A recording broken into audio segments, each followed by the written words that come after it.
Hello everyone, welcome to another exciting instalment of Boardroom Bloods. Today, we're going to be speaking to Connor Brotherton.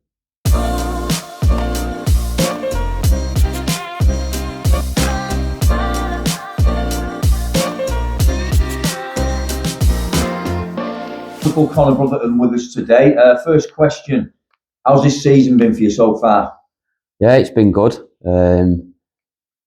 Poor sort of away games at times. Think back to sort of the performance against Mago. At home as well, we had that patch sort of 0-0 at home, 0-0 at home. I think there were 2 0-0s on the bounce. Killed us a little bit, but sort of last, month, 6 weeks. I think we've done well, 7 on the bounce. And now we've just got a big 12 games to go to sort of try and see the season out and see where we end up. I mean, that's the thing. We've had about 3-4 weeks off due to the weather. I mean, how does that affect the players' morale and your own morale, for example? I don't think it's affected us too much, to be fair, because we've trained Tuesday, Thursday, every single sort of week in the games that we've not had a game.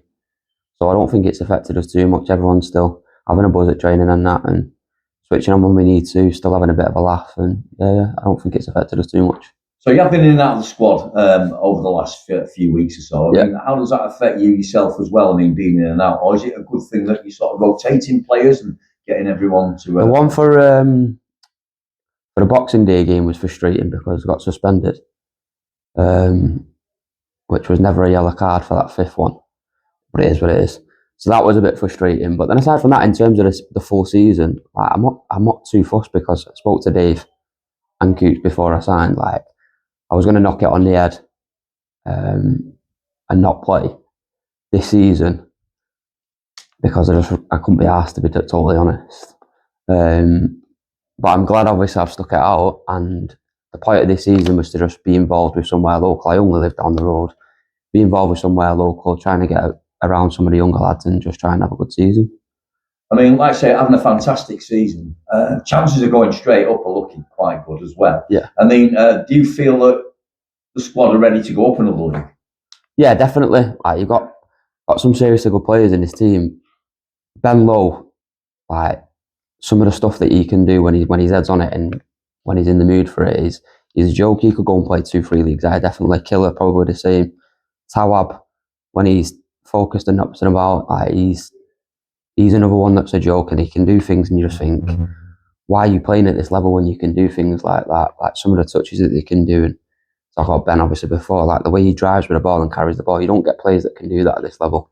Just take a touch and be confident enough to just drive with the ball. So there's more than enough sort of in the squad to be able to go and compete at the higher level. Definitely, I played there for Wivenshaw Town for about 4 or 5 years. And there's not much difference between these two leagues, I'm telling you, and especially for a team like us that are near the top anyway.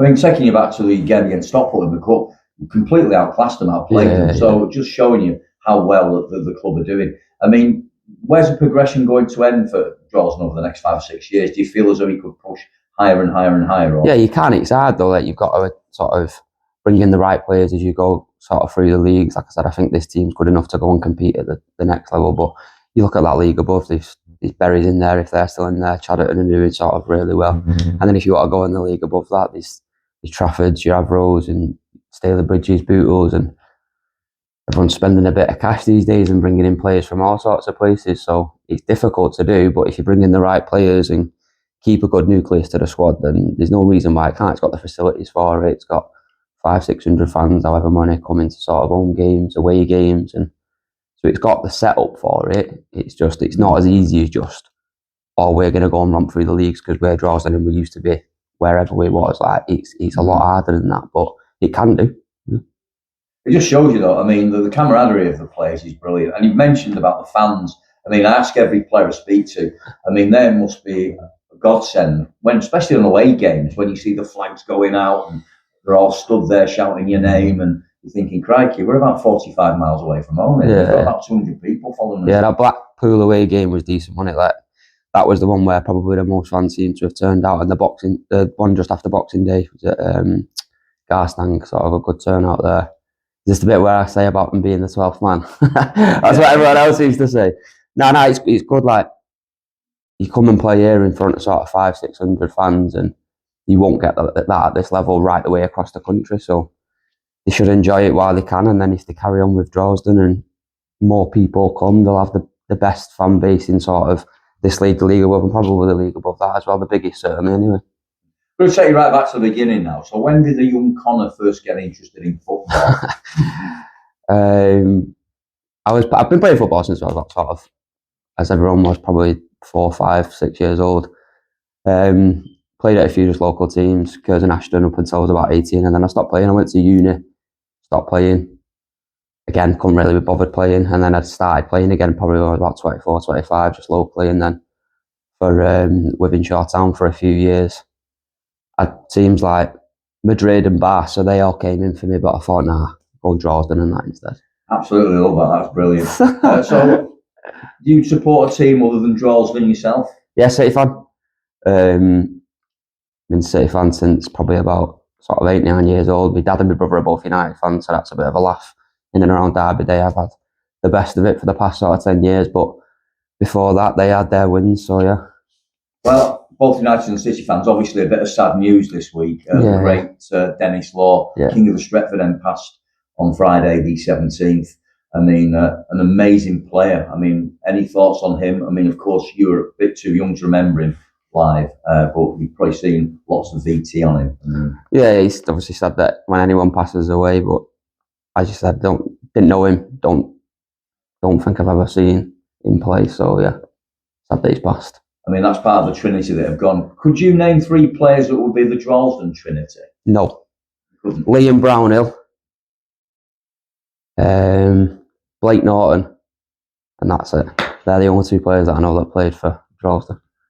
So when you're not football, how do you relax then? Running. I do a lot of running, into my long distance running, so got the Manchester Marathon booked in a couple of months, and then once I stop playing at the end of this year, I'm probably going to go and do a few ultra runs and try and do some 50 milers, some 100 milers, and try my chance at that, because I can't play footy anymore. Yeah, just picked up on that. You said it's your last year. Yeah, it's hard. Like, God, it sounds dramatic. We work full time, and then you train Tuesday, Thursdays, you train Saturdays, and 32, going on 33 now, so I'll be 33 going for next season.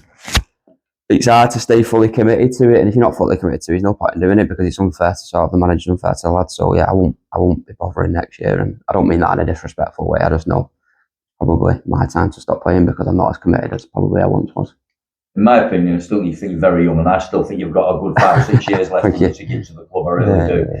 But it's been great talking to you. We wish you the best for the season. Let's hope we go up. If it is your last season, I ask you a couple of questions? You can. Put you on your toes. Yeah. Who's your favourite ever Droylsden player?